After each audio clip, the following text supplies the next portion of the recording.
Dr. Willie Parker, thank you so much. You are absolutely one of my heroes.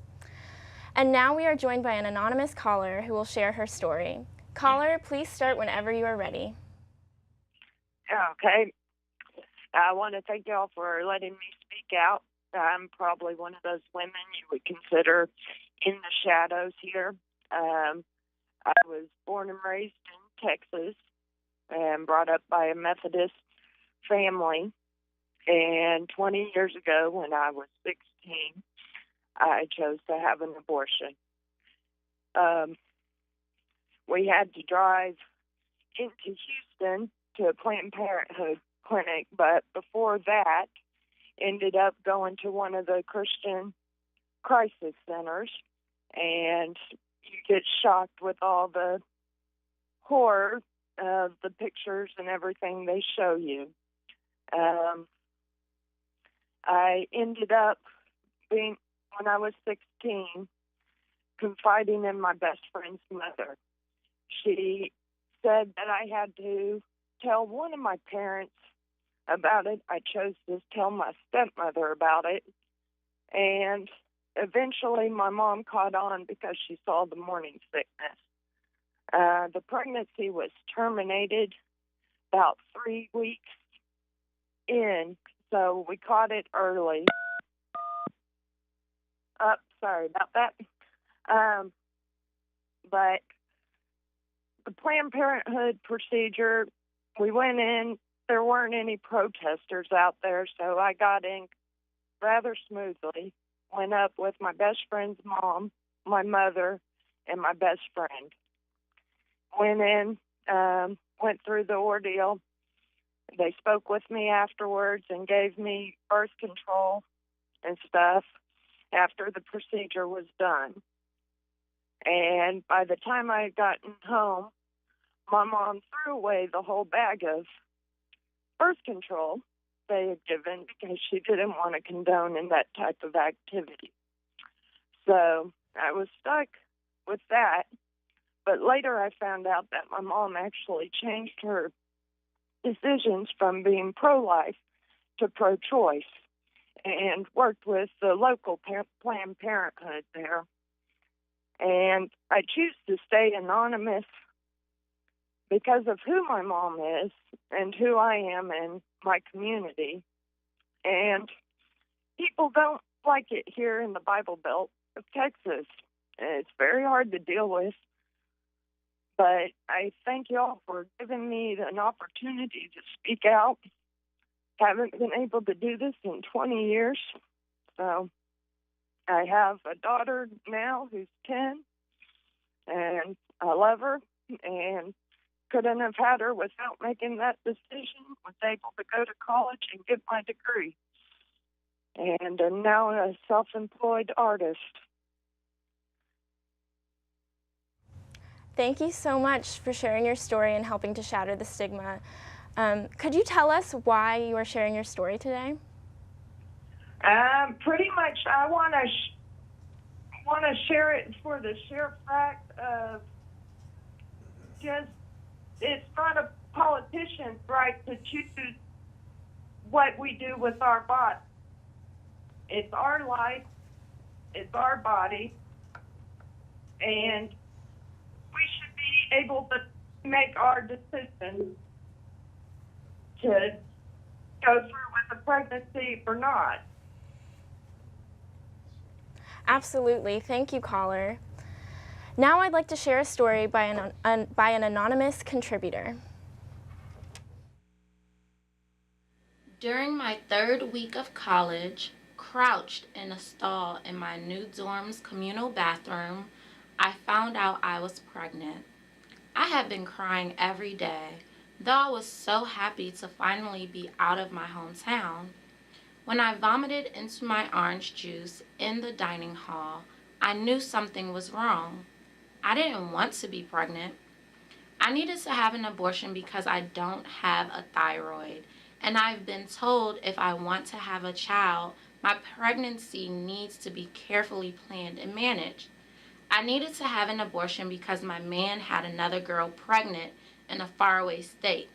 And when I called and asked what he would do if I was pregnant, he said he would commit suicide.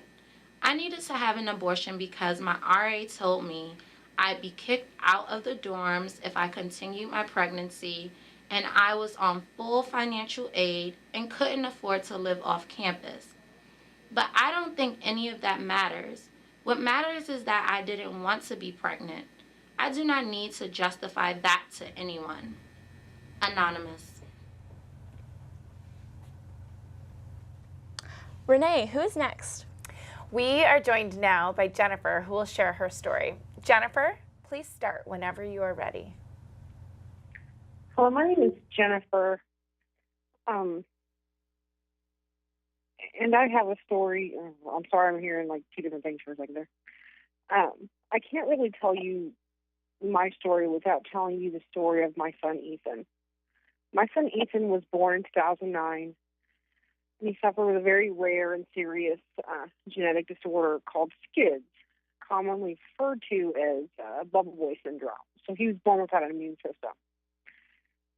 I pretty much lived in a hospital from 2009 till October 2011 when he passed away. Unfortunately, they can cure it now, but they got to him too late, and his lungs gave out. But during all this time, about a year into it, I found out I was pregnant.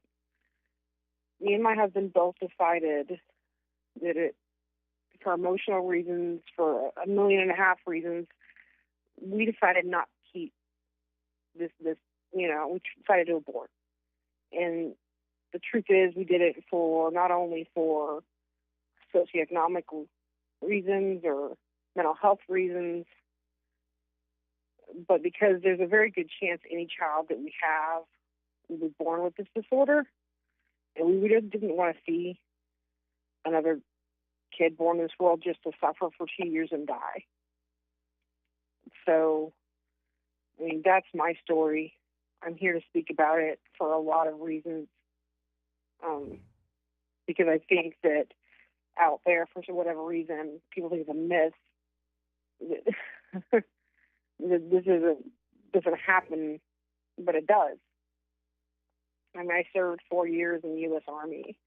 I fought to defend the Constitution and the Bill of Rights for all of its people, and I come back only to be told I'm not good enough and have to face ridiculous things in order to make a sound decision for my family. Ridiculous intrusions, including when I went to go and have the abortion. I was forced to do an in vitro ultrasound, which is pretty invasive. So to this day, I have panic attacks before I go to my gyno appointment every year because I feel violated, all because I wanted to make a decision that was best for my family. Wow, thank you, Lauren. Thank you so much for sharing your story. What a powerful, powerful story. Now, I'd like to welcome Deb Hauser, President of Advocates for Youth. You're going to help us close this out. Welcome, Deb. Thanks. Thank you. Today, we've spent the last 6 hours hearing from people about their abortion experiences, yet presented only a fraction of the millions of stories that are out there. We've heard firsthand from women who sought abortion care and from clinicians dedicated to the provision of safe abortion services. We've heard from activists working to protect access and from champions advocating for federal and state policies to keep abortion accessible for women in need. We've heard from women who sought illegal, unsafe abortion care before 1973, and we heard from those who faced restrictions as recently as this year. We heard about unnecessary waiting periods and ultrasounds, about the legislation of medically inaccurate patient counseling, and of unethical laws that require the unnecessary widening of hallways and the installation of water coolers.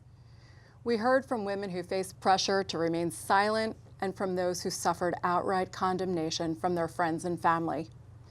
But we've also heard from those of us for whom a supportive parent, friend, or partner made all the difference in the world.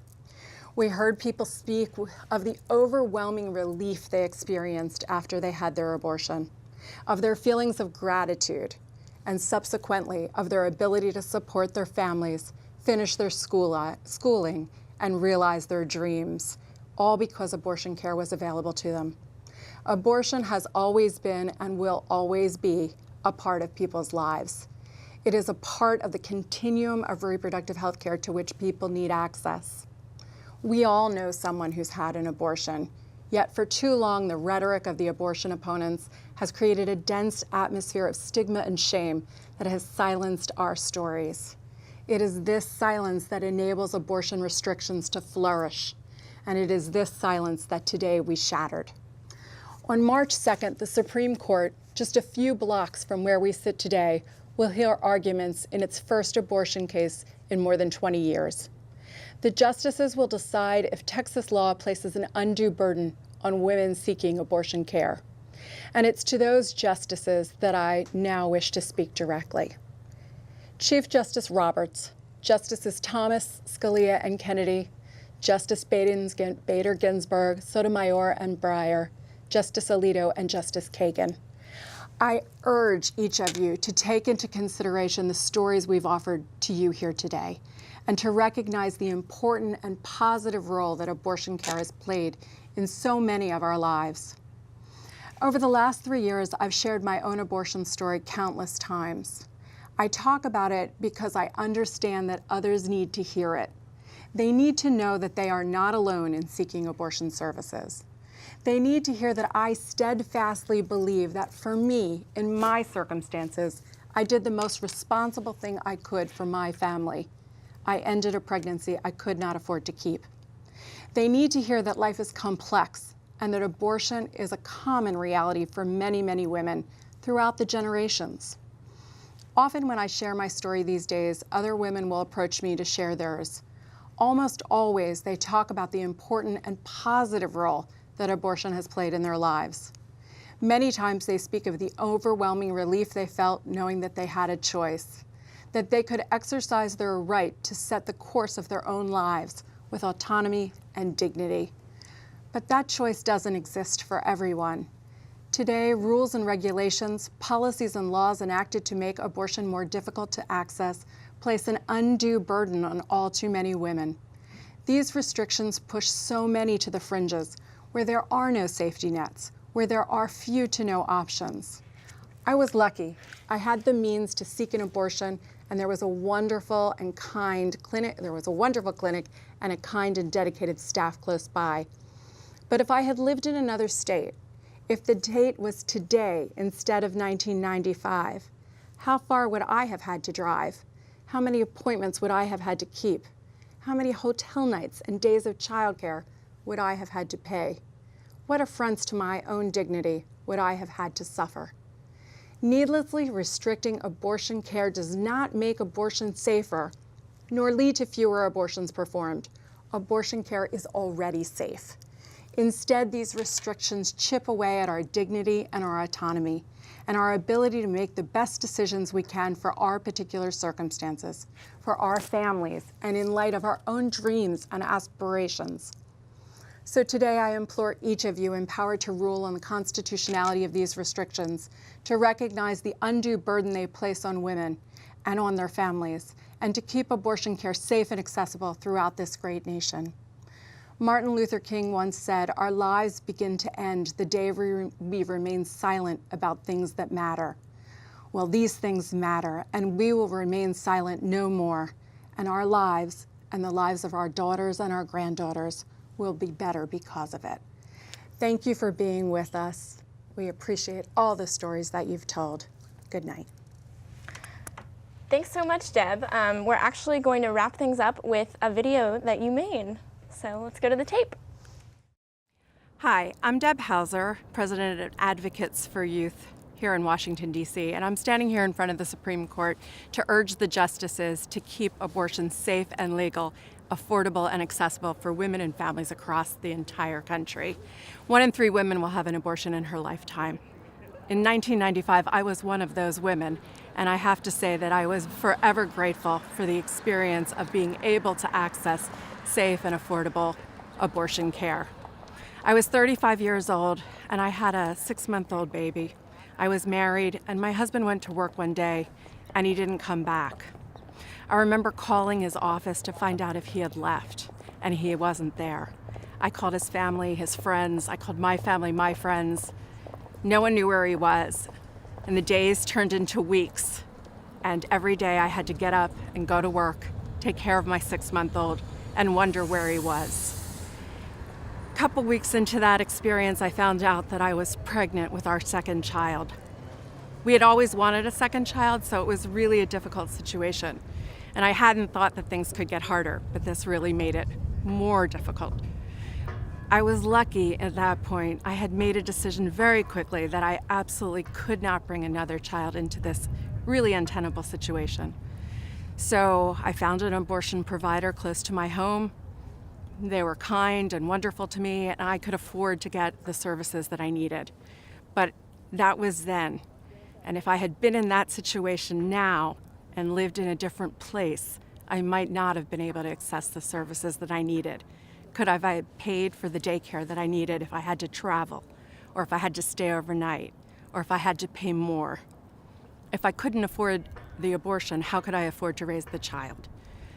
So I'm 1 in 3 women who's had an abortion in her lifetime. 1 in 3 of us have to make these decisions. And when we do, we need to know that abortion is going to be safe and accessible and affordable, that it'll be there for us and for our families, so that we can make the best choices that we can for our own situations. And we ask the justices in this court case to really think about the women and families across this country, and what they need is access to safe and affordable abortion care.